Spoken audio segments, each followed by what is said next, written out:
आपने कोई आज यूपीआई ट्रांजैक्शन किया? अगर ट्रांजैक्शन किया तो क्या ये चेक किया कि कोई उस पर ट्रांजैक्शन फीस तो नहीं कटी है?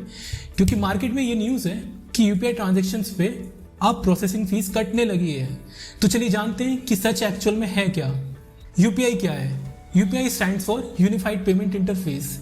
एनपीसीआई ने यूपीआई को 2016 में लॉन्च किया था। ये एक डिजिटल पेमेंट सिस्टम है जिसके द्वारा मनी का ट्रांजैक्शंस होते हैं। आज यूपीआई फ्रांस समेत 9 अदर कंट्रीज में ऑपरेशनल है। तो क्या इतने बड़े डिजिटल इंफ्रास्ट्रक्चर को मेंटेन करने का फंड सरकार दे रही है? राइट नाउ इस फंड को पेमेंट एग्रीगेटर और बैंक्स के द्वारा मैनेज किया जा रहा है। लेकिन आरबीआई गवर्नर संजय मल्होत्रा का रिसेंट स्टेटमेंट था कि समवन हैज टू पे द कॉस्ट। तो रिसेंटली गवर्नमेंट ने लोकसभा में टैक्सेशन एंड अदर बिल्स 2026 को पास किया। इस बिल के 3 मेन कंपोनेंट थे।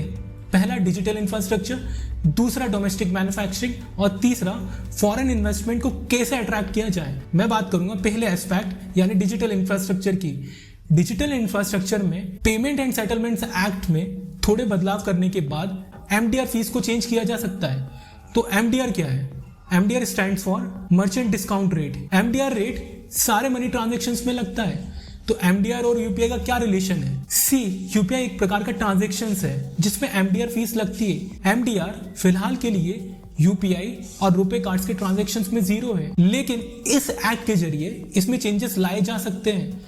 तो गवर्नमेंट ने यह किया है कि बड़े मर्चेंट्स जिनका टर्नओवर 1 करोड़ से ज्यादा का है और इन मर्चेंट्स पे ट्रांजैक्शन की वैल्यू 2000 से ज्यादा है, तो अब उनको एमडीआर देना पड़ेगा, यानी 0 एमडीआर नहीं रहेगा।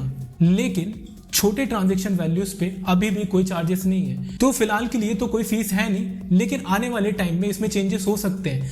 लेकिन समझने वाली बात है, गवर्नमेंट बोल रही है कि इतने बड़े इंफ्रास्ट्रक्चर को मेंटेन करने के लिए, इसकी सिक्योरिटी रोबस्ट करने के लिए, इसमें और प्रोग्रेस लाने के लिए, न्यू टैक के लिए फंड्स की आवश्यकता है। तो हर साल आरबीआई वेस एंड मीन्स एडवांसेस के जरिए गवर्नमेंट को बहुत सारे पैसे करोड़ों में ट्रांजैक्ट करता है। तो क्या आरबीआई इस डिजिटल इंफ्रास्ट्रक्चर को मेंटेन नहीं कर सकता? क्योंकि अल्टीमेटली अभी तक छोटे ट्रांजैक्शन की वैल्यू को मेंटेन गवर्नमेंट की द्वारा ही किया जा रहा था। तो आरबीआई से फंड गया गवर्नमेंट में, गवर्नमेंट से फंड आया सीधे यहाँ पे। क्योंकि अगर एमडीआर लग गया तो भले ही पैसा मर्चेंट दे रहा हो, लेकिन अल्टीमेटली उसकी वैल्यू कस्टमर को ही चुकानी पड़ेगी।